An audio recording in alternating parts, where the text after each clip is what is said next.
I actually got my first RSX in 2012. My dad actually gave it to me as a gift.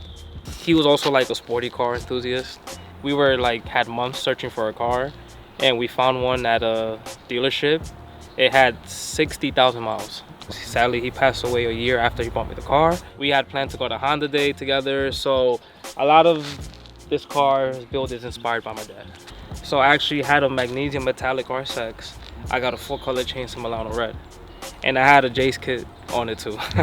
So that's probably where it all started. 2014, once I got the Jace Racing front bumper, I became a Jace Racing fanatic, made the whole car into Jace Racing, and once I got the opportunity to buy this shell, I decided to make this car fully Jace Racing build also. Fellow Emotion member, his name was Brian. He was trying to sell the car as a whole, but you know, some people don't like to, you know, pay a pretty penny, so he actually started parting out the car in parts. And I was fortunate enough to get the car as a shell for him for a reasonable price. And once I bought it, I decided to change the color so I could feel like it was more of my type of car. He had his car painted CRX teal, which is kind of similar to Jace Racing. Once I got the car, I wanted to feel like it was my car.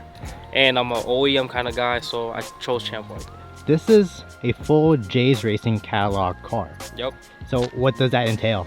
Full aero kit, interior, engine mods, so valve cover Jace Racing, full exterior, bumper, side skirts, spoiler, Jace Racing calipers, have Jace Racing floor mats, Jace Racing shift collar boot, Jace Racing steering wheel. Everything. Everything. Everything you can think about, 99% of it, it's on your car. Yep. So why Jace Racing then? So Jace Racing first came out with their bumpers for RSX, kind of like 2011-ish, 2012. Nobody really rocked it. People didn't like it. There was probably like one person in the US that had Jace Racing front bumper in the RSX in like 2013. So I wanted to be different. And it's like an addiction. Once I got the front bumper, I was like, I need everything. This hood is like a one of three like early demo Jace Racing hood. So they had it on demo cars. So it's one of the first hoods ever made with a collaboration with First Molding. It's First Molding Jace Racing are like the same brand. I didn't know that. Yeah, so they made this for the 0204 model. You see it in Japan, and it's on demo cars. I have one here in the States, the only one in the States. Oh, so that's sick, man. That's actually a really cool feeling that no one else anywhere in the United States has that one part. And this is not your typical left-hand drive RSX. What does it take to be your right-hand drive? Depending on the body shop, the welds have to be spot on to the firewall. If they're not, the car can actually break down on you. You don't want that to happen while you're driving. So it was welded pretty good. The guy that did body work did an amazing job on this. And I actually wanted to kind of put some attention to this little badge over here. This is a real front end clip of the DC5 Type R. Yep, so it's a front end clip, all original. So this is the VIN tag and plate that comes with the front ends of the Type Rs. If it doesn't have it, I'm sorry, but you don't have a Type R. Yeah, that's a very important piece of documentation, and they're riveted on. Yes. The whole glass, these glass are Type R glass, so the difference is that the hue of the tint is a green tint, only comes in the Type Rs in Japan. The roof is a roof swap, so Type R roofs are non-sunroof. US domestic have a sunroof, so that's also swap, and the trunk is also from a right-hand drive swap. Oh, so they're all different. Yeah. Oh, so there's actually a lot more detail into this, and I actually really appreciate that, because a lot of the times OEM cars, you know, you kind of glance over it. But with this, like, everything's from right-hand drive, everything's from Japan, and you would just think they came like that as a left-hand drive car, but there's actually a lot more to it, like sunroof, for example. Exactly, yeah. Suspension too, brakes also, so the rear brakes and suspension are all Type Rs. Front is also Type R knuckles, spindles, etc. Actually pushes the car out from the wheels a little bit, so you have to get a little higher offset and smaller width wheels. So 17x9s won't be able to fit on Type R.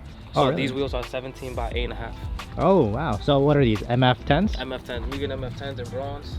So 17, 8.5 plus 40, and they're on Toyo 245 40s. Wow, very nice. And again, going with the Jace catalog, you got the big brake kit. Yeah, a little cool thing is the lug nuts are also Jace Racing. Really? Yeah. Damn, so you really have everything. Yeah. What is the one thing that you don't have? That I don't have from Jace Racing at all. So, Jace Racing actually come with their own wheels. I was offered a set, but I did not like how they looked on the car. Why? How many spokes were there? It had too many spokes. They reminded me a little bit of the Ray ZEs. Like the ZE40s? Yeah. But they were a flat version of them, so I didn't like it. Oh, okay. Yeah.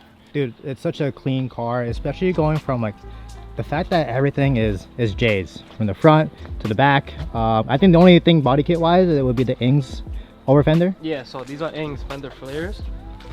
These actually they come riveted, but I actually wanted to get it molded on the car, and they were really hard to fit because the J's Racing side skirts fit over the OEM style rear quarter panel.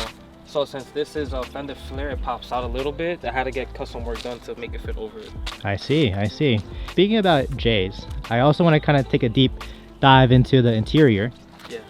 And this is something that I noticed while taking photos, but you have a signed steering wheel? Yeah, from Murakami, the president himself. Wow. So how did that happen? So shout out to Danielle. She's a J's Racing rep from America.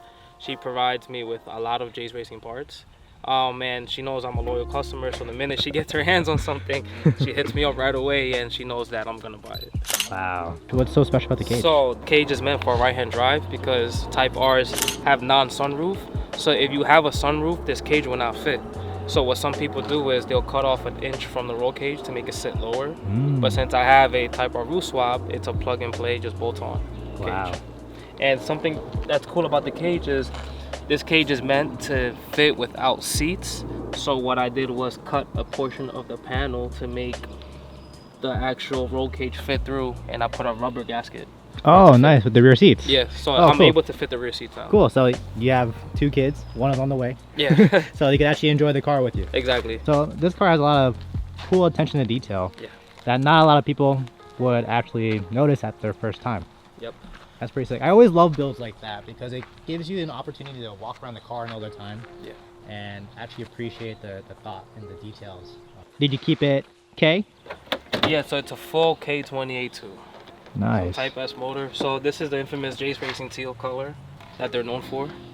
It's a J's Racing valve cover, J's Racing engine torque damper. So J's Racing are notorious for their yellowish bronze color and their teal. So most of J's Racing parts will either be one of these 2 colors. So it's a fully built, it's high compression, 12.51 compression. It's skunked to Ultra 2 cam, so it's like a drag setup. Super loud, have a RBC, and it's ported, matched with the Hybrid Racing original 74. Wow. So the Hybrid Racing just came out with a new one, 75. This is the OG, which goes for quite a penny. So the induction noise on this must sound crazy. Yeah, of course. Man. And you didn't do any kind of shortcuts. I love the fact that the motor wasn't inside at the time, right? No. I had no motor. Motor was out, so I had to get the motor rebuilt. Nice. And tranny was also rebuilt. Nice. I have a LSD, carbon synchros. So this is a pretty good setup. Yeah, man. And everything's painted, the jams, the firewall underneath. Again, you have such a beautiful, clean example of an RSX, and I love the fact that you stay true to the J's Racing theme of it. I think that's what makes it really, really special, and the fact that you, one, got it from your father, and he inspired you to build a car like this, and you have a whole catalog of J's Racing, and it's such a cool and unique car. Super, super clean, bro. I love this thing. A lot of people build cars for validation and shows, but I think you should build it based off what you like. I was always a fan of J's Racing. People didn't like it at the time when it first came out, but I liked it. I stuck to it. I think it looks nice. So I hope the next generation, when they come and get their cars, they build it based off what they like and not for validation of others.